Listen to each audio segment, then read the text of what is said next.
Let's talk about a paradox. On one hand, you've got Generation Z, the digital natives, the creators, the activists. They're literally the future. But on the other hand, they're seen as such a threat that actual police forces are drawing up contingency plans to control them. How can both of those things be true? Well, in this explainer, we're going to dig in and find out. And that really gets to the core question of what we're talking about today. I mean, why would the police in a major global city like Delhi feel they need to create these incredibly detailed plans for teenagers? What is going on here? And look, this isn't some dry, bureaucratic memo.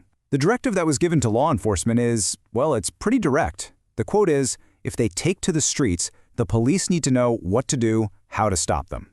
Just that one phrase, it changes everything. It reframes an entire generation not as citizens with a right to be heard, but as a problem that needs to be contained. Right, so let's be super clear about this. This isn't a hypothetical, it's not just a suggestion. It is a formal order from the Delhi Police Commissioner to create an official Gen Z contingency plan. And that plan? Well, that's our jumping off point for everything we're going to get into today. So where is all this fear coming from? It's not happening in a vacuum. Authorities are looking around and they're seeing a pattern. It really started to bubble up with these leaderless, digitally fueled movements like the Jasmine Revolution. Then you had youth-led protests in Bangladesh that raised alarms closer to home. But the real trigger, the event that made everyone sit up and take notice, was Nepal in 2025. A social media ban sparked these massive, leaderless protests that ended with the prime minister resigning. And now the Delhi police are actively studying that Nepal blueprint, getting ready for what they're calling a potential Gen Z explosion. Okay, so to really understand why the system is so afraid, we have to understand who it's afraid of. Let's actually try and answer the question, who is Generation Z?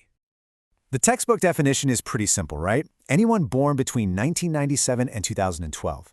But the key thing, the part that makes them so unique in history, is this. They are the very first generation that has zero memory of a world without the internet, no recollection of life before a smartphone, before social media. They are, in the truest sense of the word, digital natives. And because they're so different, we've just slapped all kinds of labels on them, haven't we? I mean, just look at this list. Lazy, woke, entitled. But then in the same breath, activist, tech-savvy, independent. Some of these literally contradict each other.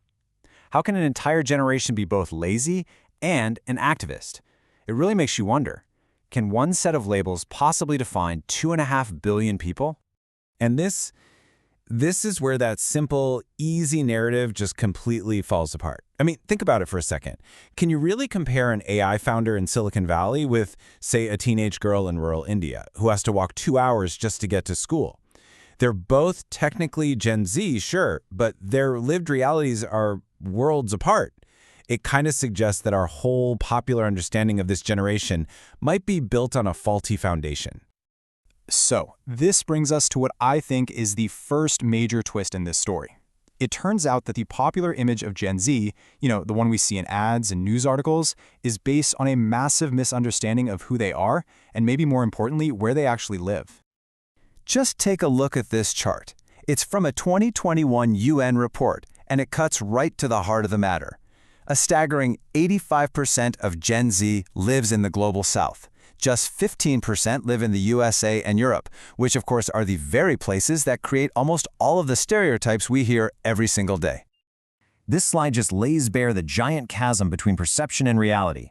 The Western stereotype is this woke activist or a startup founder who's told to follow your dreams. But for the vast, vast majority in the global south, the day-to-day reality is a fight against corruption, trying to make a living in the gig economy, and facing real, serious economic uncertainty. It's a different world.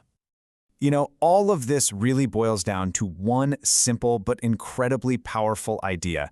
Access is not the same as agency. Just because you have a cheap smartphone in a developing country doesn't give you the same power or the same opportunity as someone holding the exact same phone in California. The tool might be the same, but the power you have with it is completely different. Okay, so what's their motive? Why are they protesting? Why does the system label them as anarchic? Well, their actions aren't random.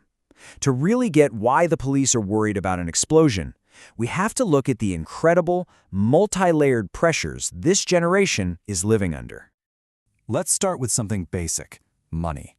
In India, back in 2022, the unemployment rate for people aged 20 to 24 was 40%. Just let that number sink in. 40%.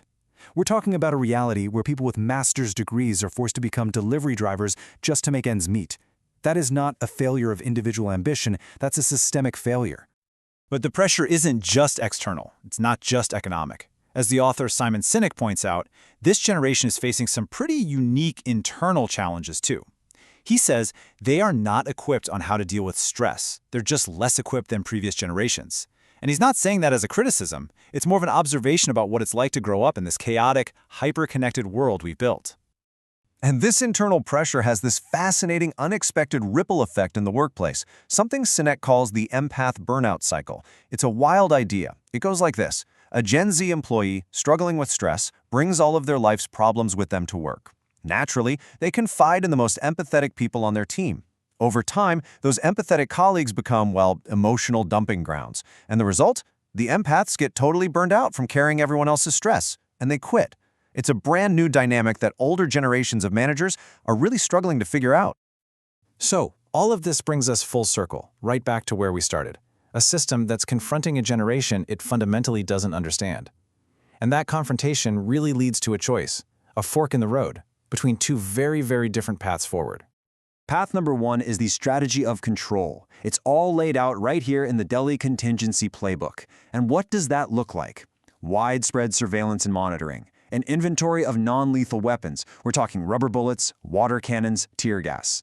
Cyber intelligence teams designed to counter what they call fake narratives. Quick response units in every single district, and even having paramilitary forces on standby. And this slide really lays out the two futures we can choose from. On one side, you have the path of control, surveillance, riot gear, mistrust, and reactive force. On the other side, the path of collaboration, dialogue, transparency, trust, and proactive engagement. The police playbook we just went through, it falls squarely in that first column. And here's the bottom line. While a contingency plan might sound like a practical, pragmatic thing to have, the message it sends to an entire generation is crystal clear. That message is, we don't trust you. It says that your energy, your passion, your desire for change, those aren't assets to be celebrated, they're threats to be managed. At the end of the day, the future belongs to them. That part isn't up for debate. They're going to inherit our companies, our governments, our entire world. So the final question really isn't for them, it's for us. Are we building walls to control them, or are we building bridges to actually collaborate with them?